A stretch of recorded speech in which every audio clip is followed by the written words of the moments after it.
Have you ever trusted the sky? We did. The clouds were dark and thick. They looked ready for rain. We saw that clearly. We chose not to believe it. At that age, belief felt stronger than evidence. It might not rain, he said. That sounded right to me. Confidence often sounded like proof when we were kids. We stood at the door and watched the sky. We acted like we understood weather. We did not. It doesn't look that bad, I said. That was Hope talking. Hope was loud when we were young. The wind moved the trees. Leaves kept turning over. The air smelled sharp and wet. Those signs meant rain was near. We treated signs like opinions.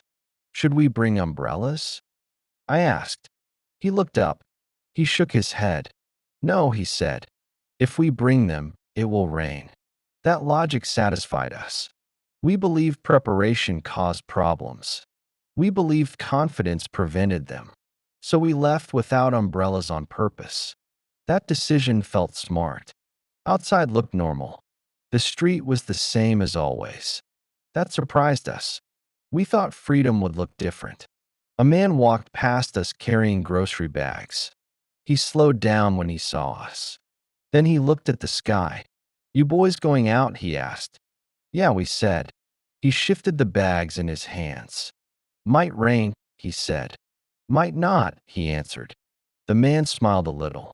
It was the kind of smile adults use when they think you're wrong. Well, he said. Good luck with that. We walked away taller. Being doubted felt like winning. At the corner, two younger kids drew suns with chalk. The suns had smiling faces.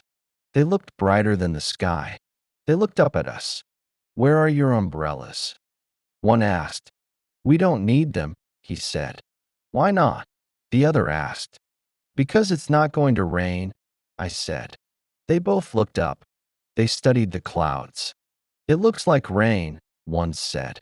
That's just clouds, he answered. They accepted that. Older kids sounded convincing. We kept walking. The light grew dimmer. The street looked duller. A car passed slowly. The driver looked at us, then at the sky. I noticed that. People think it's going to rain, I said. They always think that, he said. Confidence sounded strong, even when it was empty. The wind pushed harder now. A plastic bag rolled across the sidewalk. It stopped near our shoes. That's nothing, he said. I nodded. Agreeing felt easier than thinking. We passed a house with a clothesline. A woman was pulling shirts down quickly. She kept watching the sky. She saw us. You boys better head home soon, she said. We just left, I answered. She smiled a little. It was not a happy smile. Well, she said, don't stay out too long. We walked on quietly. 3 adults had warned us. We decided that did not matter. Adults liked being right. We liked proving them wrong.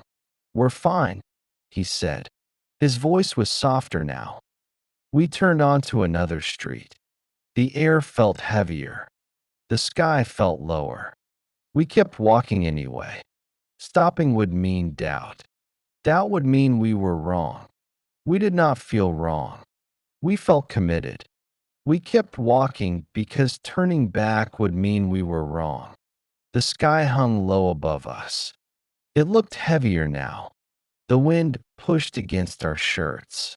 Loose leaves slid along the road. That's nothing, he said. I nodded. Agreeing felt easier than thinking. We turned the corner. The street was quieter. A boy stood on a porch holding a basketball. He watched us. Then he looked at the sky. You should go home, he said. We're fine, he answered. The boy shrugged once. He went inside. We kept walking. The air felt colder. Not cold, just different. Did it change? I asked. A little, he said. It'll pass. We believed that. A bike rider passed us fast. His hood was already up. He did not look at us. Usually people looked at kids, especially kids with no umbrellas. We walked slower. The wind pushed harder. Dust lifted from the curb. Something metal rattled nearby. "That's just wind," he said. I agreed again. We reached a stop sign. A car rolled past us. The driver turned on the wipers once. We both heard it. Neither of us spoke. The sky made a low sound. Not thunder. Not yet. We kept walking. A dog barked from behind a fence. It barked at the sky. "That dog's scared," I said.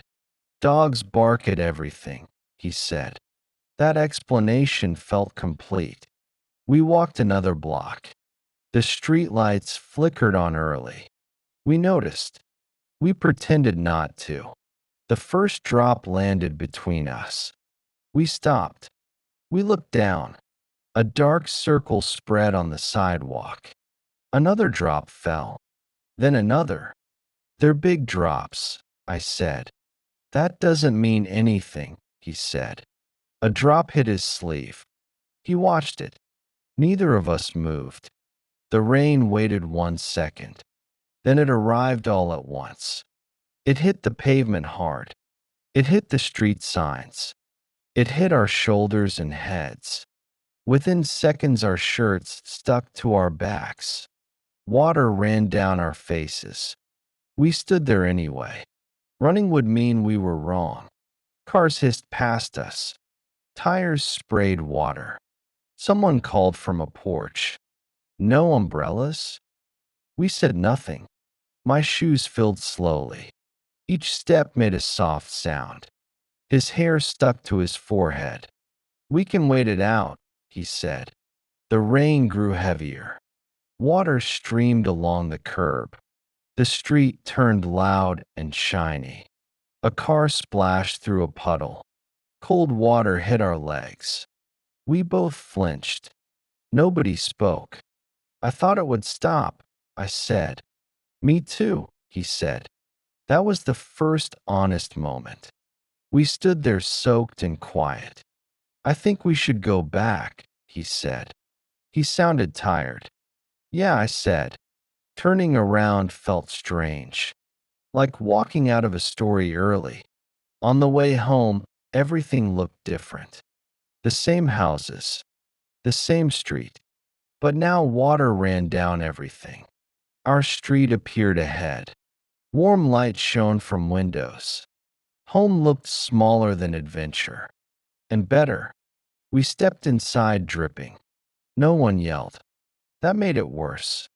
That night, I hung my wet shirt by the window. Water dripped onto the floor. I didn't watch it. I already knew. We had seen the clouds. We had heard the warnings. We just didn't think they meant us.